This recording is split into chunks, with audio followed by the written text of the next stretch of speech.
Dépression, relations toxiques, burn-out, on a du pain sur la planche aujourd'hui, ma team Jeannot. Bonjour et bienvenue, ici votre docteur Jeannot. Je suis trop contente de vous retrouver pour cet épisode, ça fait super longtemps que j'ai pas mis mon petit attirail de médecin. Alors disclaimer, je ne suis pas médecin, j'ai juste regardé beaucoup trop d'épisodes de Grey's Anatomy. Tout ça, c'est un roleplay, voilà, ça m'amuse. Vous m'envoyez vos problèmes, je vous propose des livres, mais si vous avez vraiment de grosses problématiques, n'hésitez pas à consulter un médecin. Voilà. Et on va commencer tout de suite avec le premier témoignage.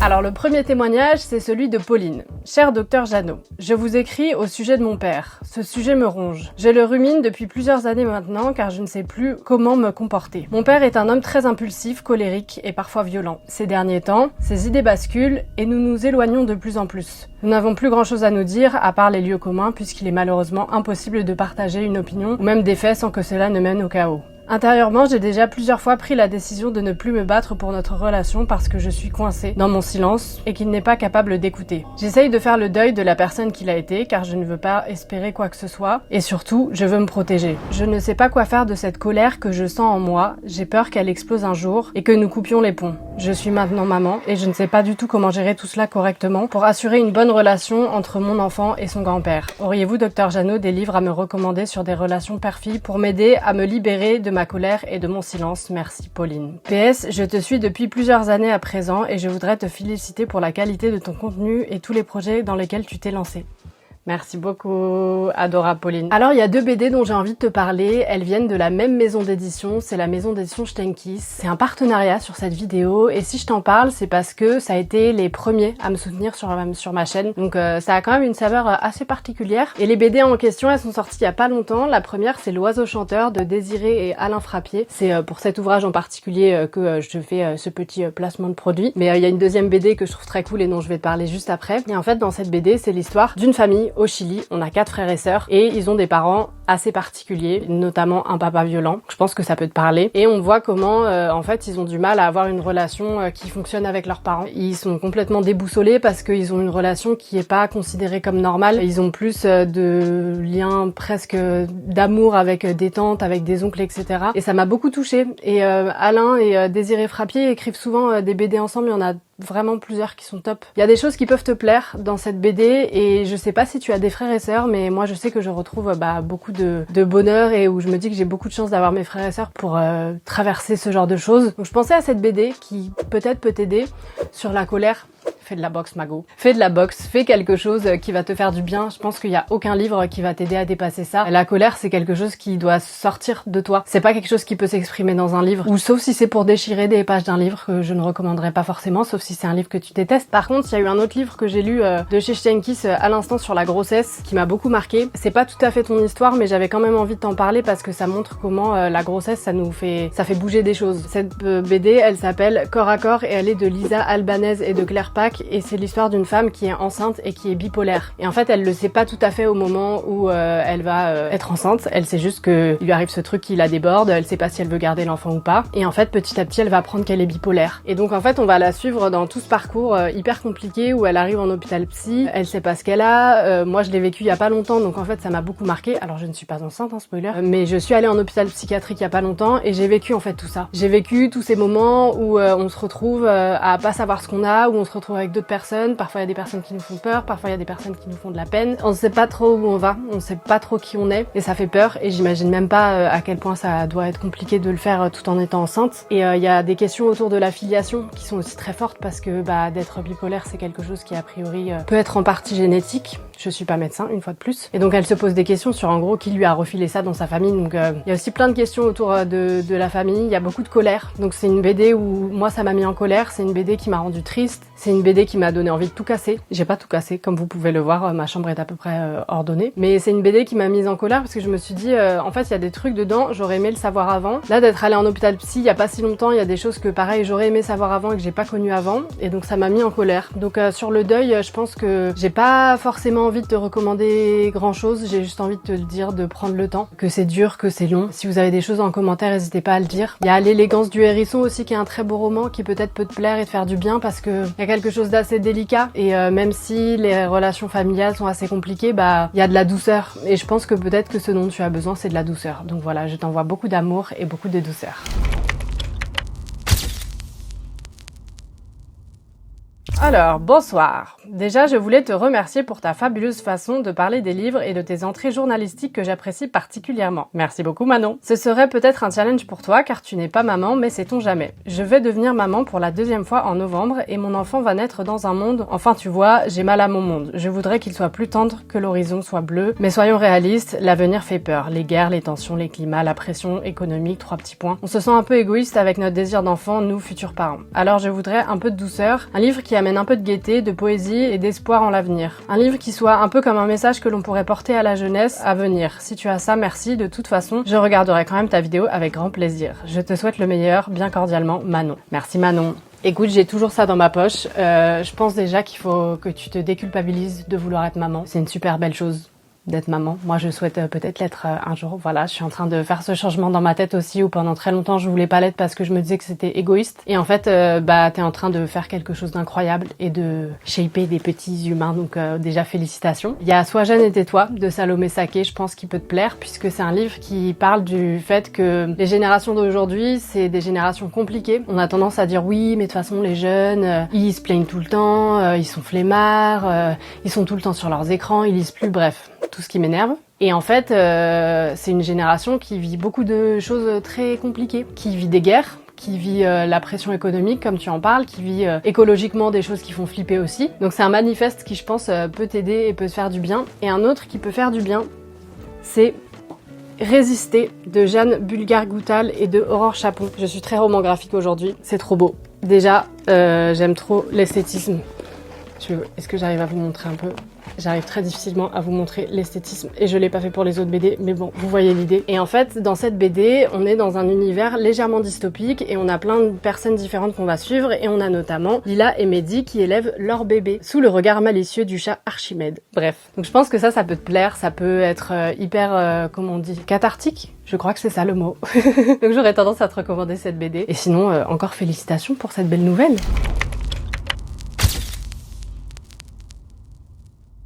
Alors, salut Jeannot. Pour ton épisode du Docteur Jeannot, est-ce que tu pourrais me conseiller un livre ?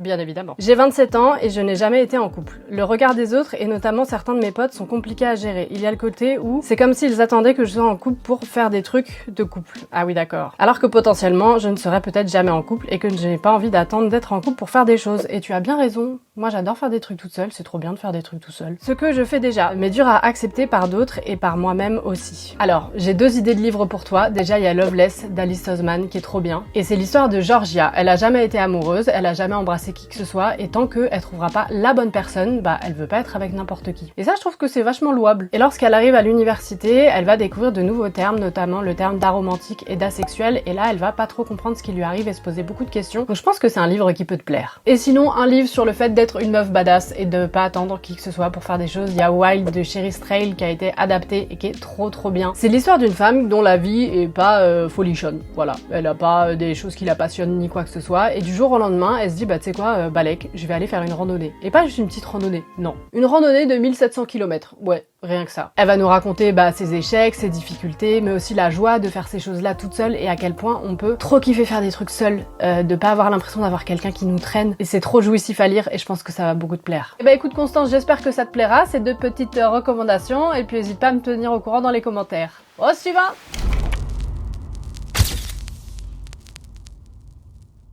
Bonjour Docteur Jeannot, j'ai 40 ans, je suis mère au foyer depuis 18 ans, aujourd'hui mes enfants sont adolescents et vivent de plus en plus leur vie et je me rends compte que moi je ne sais plus vraiment qui je suis en dehors de mon rôle de mère et d'épouse. Je me sens très seule car cela fait depuis toujours que je vis ainsi. Je n'ai pas de vie sociale, pas d'amis proches et mon mari est devenu assez indifférent émotionnellement.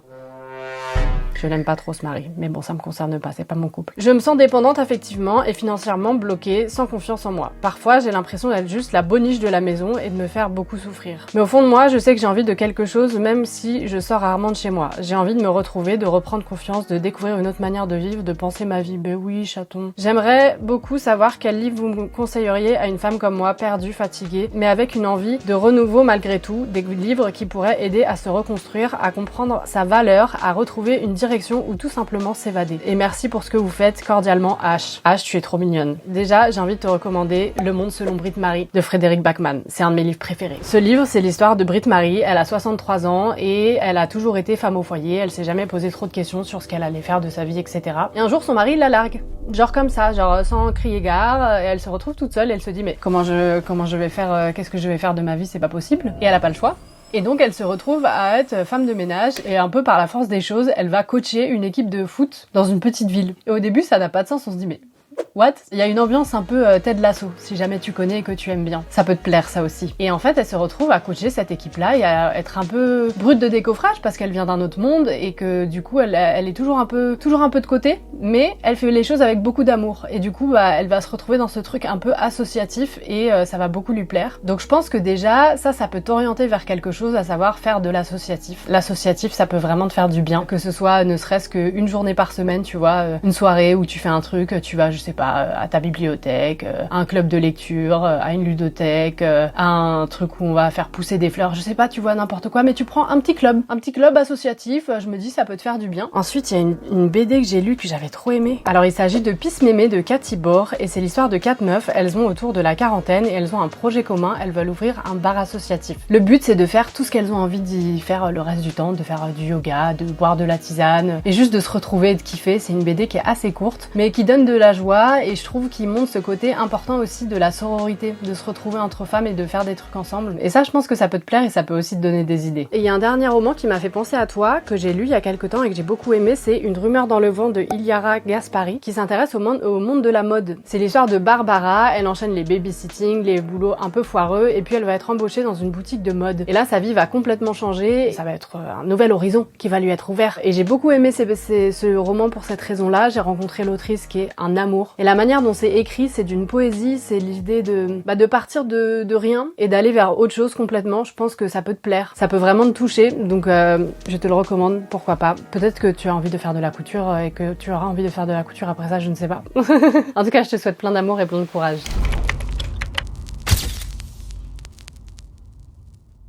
Bonjour Docteur Jeannot, j'espère avant toute chose que tu vas bien. J'ai longtemps regardé tes vidéos dans l'ombre en suivant de plus attentivement tes prescriptions, mais je ne pensais pas un jour faire appel à toi. Voilà l'histoire qui me pousse à t'écrire aujourd'hui. Il y a un peu plus d'1 an, je suis tombée folle amoureuse d'un homme rencontré en ligne. J'ai rapidement remarqué qu'il avait des traits toxiques, notamment comme souffler le chaud et le froid. Je déteste. C'est-à-dire qu'un jour, très disponible pour me parler, s'appeler pendant des heures, le lendemain complètement m'ignorer.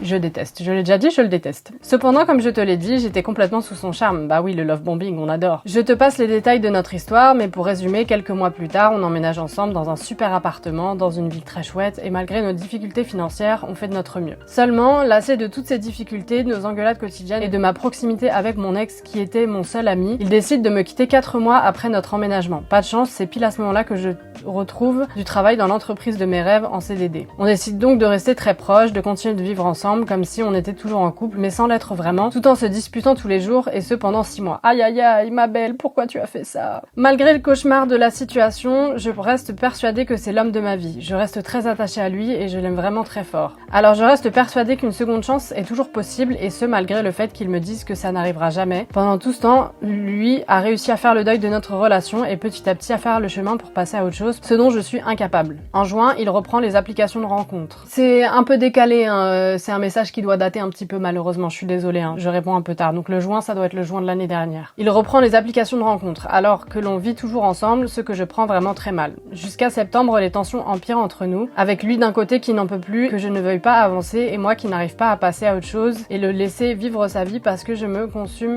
de jalousie. Après la fin de mon contrat, il me met une bonne fois pour toutes dehors. Ok. Si je t'écris, c'est parce que cette expérience a été un véritable traumatisme dont j'ai peur de ne jamais me remettre. Chacun de nous a été poussé à bout par l'autre, mais là où moi je fais des crises de jalousie, lui me reprochait d'être folle. J'aime pas. J'aime vraiment pas. Une menteuse doublée d'une manipulatrice, des mots très forts qui m'ont brisée. Aujourd'hui, je n'ai plus confiance en moi, j'étais persuadée d'être une personne horrible à cause de ça, mais aussi parce que je suis terriblement en colère contre lui. Parce qu'il a retrouvé quelqu'un alors qu'on habitait toujours ensemble, bah oui bien sûr. Que ça se passe très bien entre eux, qu'il est beaucoup plus attentionné envers elle qu'il ne l'a jamais été envers moi. Et là tu te dis que le problème c'est toi, alors que le problème, je te rassure, c'est lui. Et pour tout un tas d'autres raisons, je suis en colère, mais surtout en terrible souffrance car je ne me reconnais plus et je n'arrive plus à gérer toute cette négativité. Aurais-tu une lecture qui pourrait me servir d'exutoire exutoire, quelque chose pour canaliser cette souffrance, toute cette envie qui me dépossède. La littérature a toujours été mon refuge, mais je crois que je ne crois plus aux romances, je suis un peu désespérée. Merci beaucoup par avance, je pourrais moi-même écrire un livre sur toute cette histoire tellement il y a de choses à dire. Perrine. Perrine, écris-nous un livre. S'il te plaît, écris-nous un livre. Alors, déjà, une petite BD qui s'appelle Tant pis pour l'amour, parce que là, je suis énervée là. Je suis énervée par ton monsieur. Perrine, j'espère que tu fais une thérapie. Je te le dis avec tout l'amour du monde parce que une histoire comme ça traumatise. Et je pense pas que tu sois une mauvaise personne, je pense pas que tu sois une menteuse ou quoi que ce soit, je pense qu'il faut que tu te retrouves. Et si tu veux te retrouver, t'as besoin de faire un travail thérapeutique. Donc, n'hésite pas, déjà. Ensuite, je voulais te recommander une BD qui s'appelle Tant pis pour l'amour ou comment j'ai survécu à un manipulateur de Sophie Lambda, qui est excellente. C'est une BD qui va te parler justement de ce que ça fait de vivre avec un homme qui te manipule, où au début tout est bien, tout est joli, tout se passe bien, t'es trop belle, t'es la meilleure, et puis petit à petit bah tu t'en prends plein la gueule. Je pense que c'est une BD qui peut énormément t'aider. Et sinon j'avais un livre qui pouvait t'aider aussi, c'est Open Water de Caleb Azuma Nelson. C'est un livre que j'adore, que je recommande très souvent et que j'ai lu après la rupture de mon premier amour. En fait c'est l'histoire de deux personnes à Londres qui tombent amoureuses, sauf que bah il se passe des choses qui font que bah la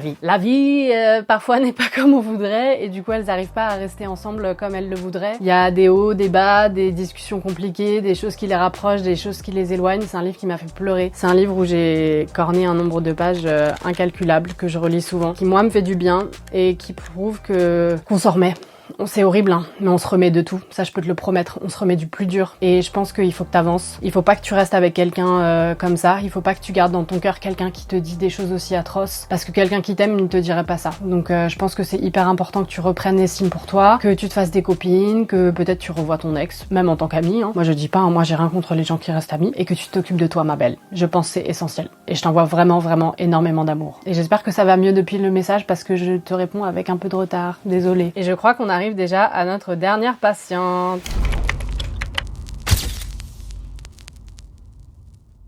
Bonjour Docteur Jeannot et merci pour tes recommandations. J'ai 20 ans mais je suis complètement perdue dans la vie. Je suis en prépa littéraire depuis 2 ans maintenant, c'est difficile et ça me prend énormément de temps et d'énergie, chose qu'aujourd'hui je n'ai plus. Je suis complètement déprimée et épuisée. Je ne sais pas quoi faire dans ma vie comme métier, en vérité je n'ai jamais su et c'est comme si à chaque fois que j'essayais de me renseigner sur du potentiel métier, rien ne me faisait envie. À vrai dire, depuis un moment maintenant, rien ne me fait plus envie du tout. J'étais la fille un peu anxieuse mais qui avait son petit cocon et aimait se retrouver seule avec un bon film ou un livre. Mais maintenant j'ai juste l'impression de couler et je n'arrive pas à me sortir de cela. Entre les to-do list qui ne diminuent pas, la pression de devoir réussir parce que je viens d'un milieu précaire et que pour moi la prépa représente une chance et en même temps, on va lire du Annie Ernaux, hein, et en même temps absolument aucune idée d'où aller ni de quoi faire, que tout le monde autour de moi semble avoir un projet et un but précis, je n'y arrive pas. Je vais entamer des démarches pour aller voir un psychologue mais c'est compliqué et je pense qu'une prescription littéraire coucou me ferait du bien. Pour quelqu'un de sensible qui prend les choses à cœur mais a peur de l'avenir et de rentrer dans le monde des adultes. Bonus avec une vision asexuelle ou aromantique de la vie, étant moi-même les deux. Voilà, merci beaucoup Docteur Jeannot pour vos prescriptions. On va lire La place d'Annie Ernaux dans un premier temps. Annie Ernaux, c'est quelqu'un qui, comme toi, je pense, a eu beaucoup de difficultés à se trouver puisqu'elle venait d'un milieu assez ouvrier. Et elle a fait des études, du coup, elle s'est retrouvée un peu en mode je sais pas quoi faire, est-ce que ma famille va accepter ça, etc. Et je pense que ça peut te parler. Ensuite, j'ai conseillé Loveless un tout petit peu plus tôt dans la vidéo, je pense que ça peut te plaire aussi puisque ça parle d'un personnage aromatique, asexuel, etc. Donc, je pense qu'avec ça, tu es rodée. Je pense qu'il faut que tu te détendes. Oui, je sais, c'est un conseil de merde.